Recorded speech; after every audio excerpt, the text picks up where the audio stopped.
I'm Barbara. And I'm Jen.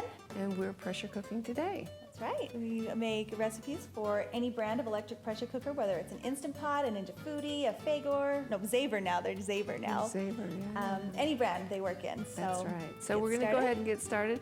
First, you're going to add your milk to your bread. Why do you add your milk to your bread? Do you need to stir it? This lightens up the meatloaf. It helps to bind it together so it doesn't crumble together when you're cutting it. It'll help it slice nicely. This with the eggs makes a great binding. So like protein? Yeah, so you just want this to soak up all the milk. You don't really want any chunks of bread in it, so you kind of want it to get nice and soft. I kind of mush it together. You can mush it more as you're mixing in your meat, but just make sure all that liquid is absorbed because you don't want to have that, and you just want nice soft bread. When I make it, I often will just add the milk to the bread and then walk away for a couple minutes. Usually I forget and come back to it. Yes. Something with the kids. So that's looking pretty good. So go ahead and dump that hamburger in there. Hamburger. I'm letting Mom take care of this. And it's 2 pounds of ground beef. It's probably easier if you just get in there with your hands. So I'm going to go ahead and do that. Just mix that bread in. I often will use a wooden spoon for this because I just don't like the raw meat texture, but Mom says that mixing it with your hands actually makes it so you don't overmix it, so your meatloaf isn't tough. So once again, this is why things always taste better at Mom's house. Not true. Okay, so this meatloaf has Parmesan cheese in it too, so it adds a nice salty, great flavor. So that gets mixed in. The spices. So we kind of combine them all here. We've got parsley and salt and pepper. Oops, sorry, Bob. It's okay. Your hands are messy anyways. Yeah, and so you can go ahead and add those eggs too. If you wanted, you could beat them up before you add them. Do you want me to?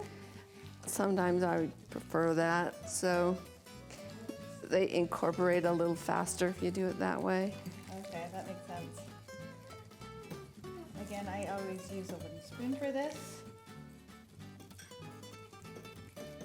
Not for beating the eggs though. You just want to make sure you're getting the bread and the cheese from the bottom and mixing it up to the top. There you go. So that's great, that's fine. Like I said, the egg will help it so it binds together. Do that so you can see a little better. And the parsley makes it look prettier. It does. I think that's mostly what the parsley is for, just to make it look a little better. So see, it's coming together pretty good. Squelchy. A lot of people don't like this part, so you could put it in a mixer if you had to. Okay. But I think you get a more even mix if you just do it by hand.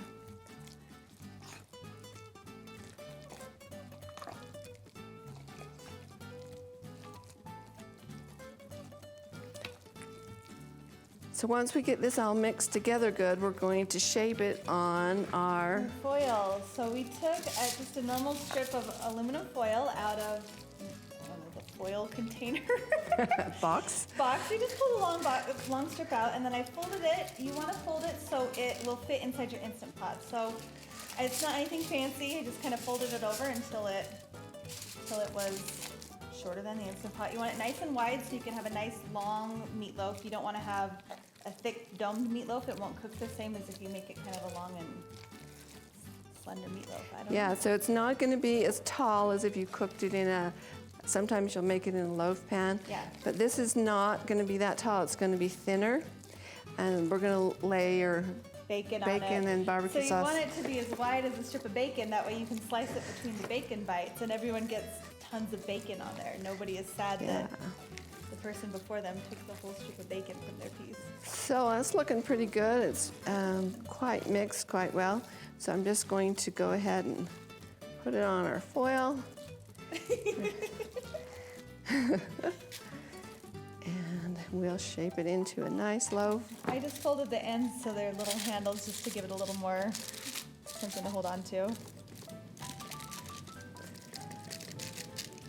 Okay, you want to grab the bacon slices? Yes. Now we use the pre-cooked bacon that you find in the freezer section, just because if it's uncooked, it doesn't get as crispy as we like it. So if you wanted to use regular bacon, you could crisp it up just a little bit. I think you're gonna need to go a little bit taller so it'll fit. Gotta fit it in there. Okay. So you just kind of measure it, it's the template.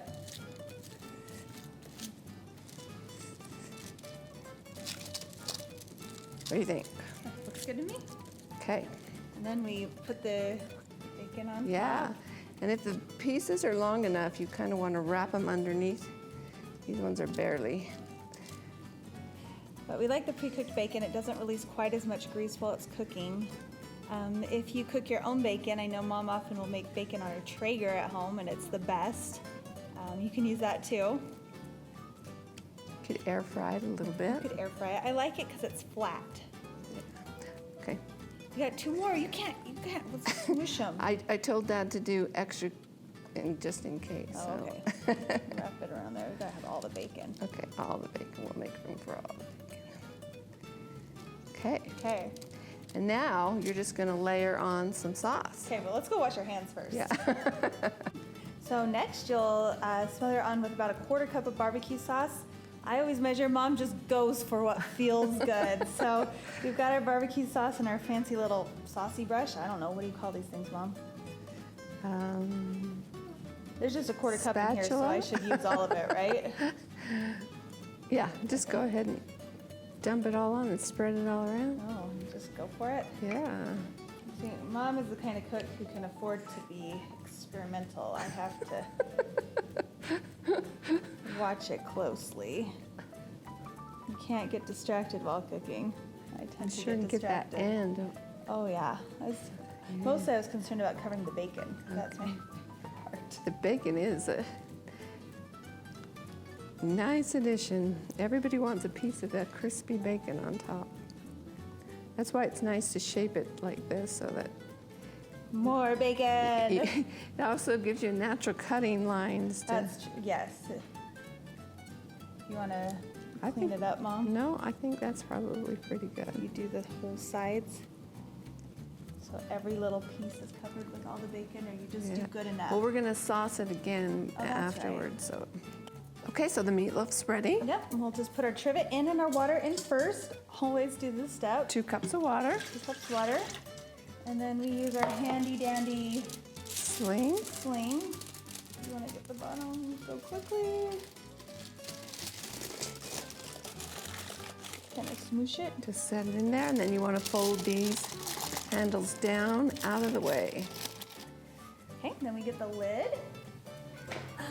Always double check your silicone gaskets in place. There's no bumps, it looks good. So we'll lock the lid in place. I like cooking it on the sling so that the grease drains away from the meatloaf. Yeah. If you wanted, you could cook it in a cake pan. Yeah. It would change the cook time though, because the foil sling is so thin, and if you put it in like a thicker aluminum cook time, you're probably gonna wanna add a couple minutes. So we're going to use a 20-minute cook time, And a quick release for this one. and then we'll just use our instant read thermometer to check that we're at. A safe internal temperature. Right. Okay, so the time is up. We're going to go ahead and put it back on our broiler pan. Lift it carefully. Just- There'll be some juices in the bottom of the pot. You wanna make sure you don't spill them. Put it back on there. Okay, and we'll use our little thing to put it down. All right, so this is full of hot juices that you don't need to save for anything. You can just discard them. And then we'll come back and It's mostly sauce the grease and meatloaf. water. Yeah. Yes. All right, so now we put the next 1/4 cup of barbecue sauce right. on over the top. And just make this extra saucy and yummy. Then what are we gonna do, Mom? Then we're going to pop it under the broiler and crisp up the bacon and caramelize this barbecue sauce a little bit. If you don't want to use a broiler and you have an air fryer lid, you could do that and just do it in there. I always use my air fryer lid because I don't like the cleanup of another pan. This is little enough that it would fit in a toaster oven or one of the bigger air fryer pans if you've got one of those at home. Whatever works best for you. Since I already have it out on my broiler pan, we're just gonna put it in the broiler in the oven. What do you think, Mom? Is that good? That looks awesome. More sauce? I'm gonna put some there. Put a little sauce on the sides. Right. Everywhere. Especially with your dad, you can't have too much sauce. No, he adds extra after it comes out of it. Broiler. Okay, I'm done. Okay. There we go. We'll put it in.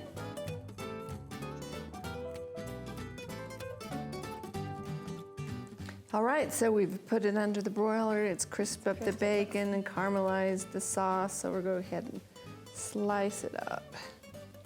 I like to slice between the bacon slices. It just makes it a little bit easier to cut, and then nobody's fighting over bacon.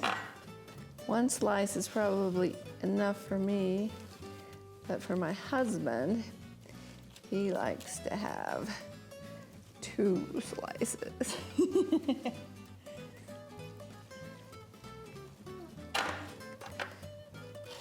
And you may see just a little bit of pink on there. That's oftentimes some barbecue sauces, the pink color will transfer from that. We tested it with our instant read thermometer. It's more than cooked through. I think Meatloaf is 155. Yeah. We'll post it in the description so you'll know. Okay, so there's dinner. Yep, you'll love it. If you make it, let us know, leave us a comment, and let us know how you like it, how your family likes it. It's a favorite of ours. Yes, and be sure to like and subscribe, and visit us at pressurecookingtoday.com for more Instant Pot and pressure cooker recipes. Thanks.